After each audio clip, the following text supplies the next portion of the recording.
जामा मस्जिद की सीढ़ियों पर खड़ा होकर मुसलमानों से मुखातिब होते हुए मौलाना ने कहा था कि याद करो जमुना का किनारा जहां कभी तुम्हारे आबा व अजदाद ने वजू किए थे, और तुम आज इस वतन अजीज को छोड़कर जा रहे हो और तुम्हें आज यहाँ खौफ नजर आ रहा है। याद करो कि दिल्ली की बुनियादें तुम्हारे आबा व अजदाद के खून से सींची हुई है और तुम आज इस मुल्क को तर्क करके जा रहे हो।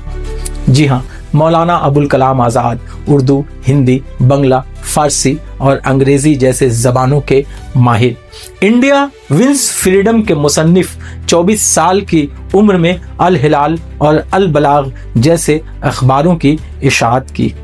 1941 जब बंटवारा बिल्कुल करीब था, तक़सीम हिंद का ब्लूप्रिंट तैयार हो चुका था तकरीबन, ऐसी नागहानी हालत में कांग्रेस के तमाम लीडरों ने मौलाना अबुल कलाम आज़ाद पर अपना भरोसा जताया कि सिर्फ मौलाना ही एक ऐसी शख्सियत है जो तक़सीम हिंद को रोक सकती है, और इसीलिए 1941 में उन्हें दूसरी मर्तबा कांग्रेस का सदर मुंतखब किया गया। मौलाना अबुल कलाम आज़ाद की शख्सियत है कि उन्हें सबसे कम उम्र यानी 35 साल में कांग्रेस का सदर होने का शर्फ हासिल है। जिन्नाह को चैलेंज करते हुए उन्होंने कहा था कि जिन्नाह, अगर तुम सोच रहे हो कि हिंदुस्तान के तुम 2 टुकड़े कर रहे हो तो याद रखो तुम्हारा मुल्क पाकिस्तान भी कई टुकड़ों में तकसीम होकर रह जाएगा। और हम जानते हैं कि 1958 में मौलाना अबुल कलाम आज़ाद का इंतकाल हुआ और 1971 में बांग्लादेश का वजूद में आया। तो सिर्फ बांग्लादेश ही नहीं,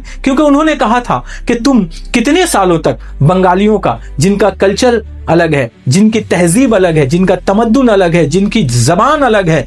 जिनका रहन सहन तौर तरीका अलग है, कब तक तुम उन्हें अपने साथ मुत्तहिद रख सकोगे? तुम्हारा मुल्क भी बढ़ जाएगा और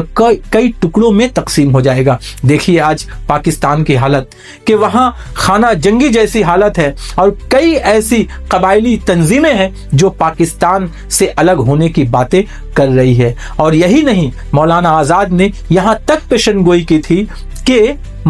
पाकिस्तान हमेशा बैनुल अक़वामी ताकतों के सामने झुका नजर आएगा, हमेशा इस मुल्क पर बैनुल अक़वामी ताकतों का दबाव बना रहेगा, यहाँ की सियासत पर फौज की हुकूमत कायम होती रहेगी। ये सारी बातें उन्होंने सोरिश कश्मीरी को एक इंटरव्यू में जो 1946 में दिया था, उन्होंने उसमें उसका तस्करा उन्होंने किया था, जो मौलाना अबुल कलाम आज़ाद के इंतकाल के बाद सहाफ़ी सोरिश कश्मीरी ने इसका इजहार किया। ऐसी थी मौलाना अबुल कलाम आज़ाद की शख्सियत।